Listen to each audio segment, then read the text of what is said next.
Unfortunately, they don't allow us to fly these in Lutyens, Delhi.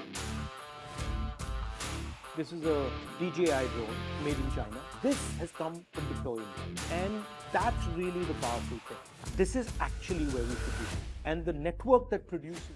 When a person with important responsibilities and who's a known figure, when he, sort of takes up a Chinese drone in his hand and then, belittles the entire industry, that's when young people like me also have to speak up because it's just, quite frustrating that we have 400 plus companies in the country and about 40 to 50 drone component companies who are working very hard to overcome all these challenges.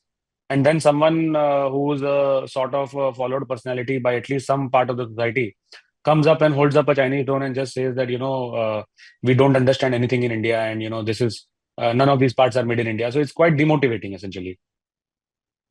When we see our comparisons with the drone technology with China or any other country for that matter, how do you find India in the world of drones making and operating drones and all other regulation and all other things which are related to drones? How do you find India in comparison with other countries, China or for that matter any other country? See, when we talk about drones, we have essentially, three aspects which we talk. We talk about regulation, we talk about technology, and we talk about adoption.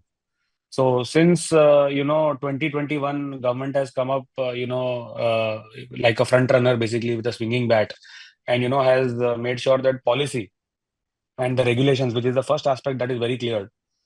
In 2021, government proactively, with support of industry and academia, took a stance that we no longer believe that we are confused or we are, looking at drones from a confusion lens. We very clearly understand that drones is a opportunity. Technology has been used since quite some time, but it has to be one of the most important technologies going forward, which is when there was a focus built on making India a global drone hub. First thing that led to this entire focus on drones is that there was a ease of doing business. A regulation came out, which essentially talked about how people can manufacture drones, certify drones, fly, and various other things around the regulation. Before this, we had multiple sets of regulations where to interpret the regulation also you required a lawyer first. So let's say there are two people out of a engineering college, they want to build a drone company. First, they would need to hire a lawyer, understand regulations and all of that. It was going on since quite some time. First time government came and said, you know what, by the way, the language of the regulations will also be very easy so that the young person in the country can understand it himself. Then government announced incentives, the financial incentives. You do 100 rupees of sales, and if you have raw materials and other expenses towards the goods that have been gone, let's say, for example, that is 40 rupees. 100 minus 40, the net value is called as value addition, and on that government gives 20% incentive. And third, government said, by the way, you know what? We don't want to do ease of doing business and financial incentives for everyone. We want to disproportionately support, Indian ecosystem. So there was a blanket ban on the import of foreign drones. Lot of people looking at my video and other aspects, keep talking loosely, saying that but people are getting Chinese components, people are getting foreign components and all. From a policy perspective, it is absolutely clear. As of now, presently, there is ease of doing business. There are financial incentives, which the scheme got over. Now there is a potential of a new scheme coming up.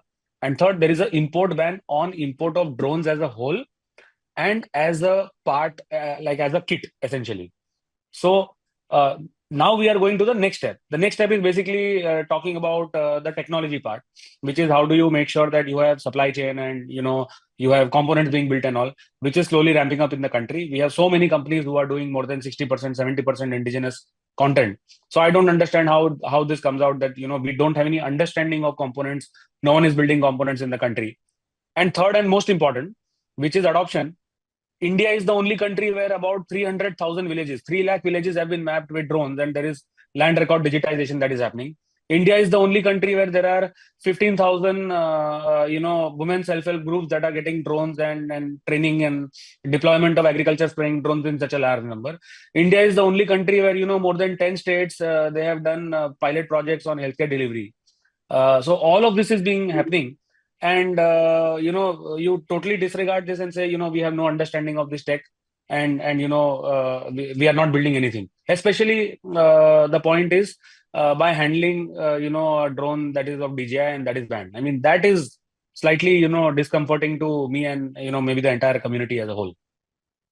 Asmitji, you pointed out the regulations about drones in India. And in your Twitter video, you have also raised a concern about Rahul Gandhi having permissions to fly that drone or whatever he was saying. So what are the regulations for a person which you believe that Rahul Gandhi has not followed? See, I believe why only Rahul Gandhi? Anyone in the country, when they fly a drone, the drone rules 2021, which is the current extent of the law that applies. And my interpretation of this, of course, government is the final body on taking all of this compliance and all. But my interpretation of this, and this is very well established, is that when a manufacturer makes a drone, he has to get it type certified. This is for the civil ecosystem. When a person owns the drone, that drone has to be registered. Person who tries to fly a drone should have a remote pilot certificate. This is as per the 2021 regulations. And if you fly drones in certain areas that are restricted, which are called red zones or yellow zones, you need permission from the appropriate authority. In case of red zone, which is sensitive areas like Delhi and all other cities, you need permission first from Ministry of Civil Aviation and Ministry of Home Affairs. Apart from all of this, you require a third-party liability insurance. So my simple point is that anyone in the country, especially someone who has a very big responsibility to motivate people, should at least check little bit before talking about a subject. So if we see the whole matter in totality, you are of the firm view that India is far ahead of many countries in the drone system, and our ecosystem supports the whole trade of drones and operation of drones and adaptation of drones. See, regulations is very clear in that we are regulations is very clear. We are now working on enabling long range regulations and delivery, of urban areas and long range, that is already being worked upon. Adoption is very clear. We have armed forces and we have many other, use cases where drones are being adopted in large numbers. And technology wise, there is a very concentrated focus by both the defense forces as well as the civil ecosystem to make sure that localization can increase. But clearly saying that we have no understanding of components and no one builds any components in India. Well, I think, I would be very happy to not just one person, but to anyone who has doubt about this, introduce them to 10 companies who are building fantastic components. They may be small, but they are doing very well. They are all Indians. They are putting their effort. So, that is the calibration that I would, request everyone who's talking about the subject to put in.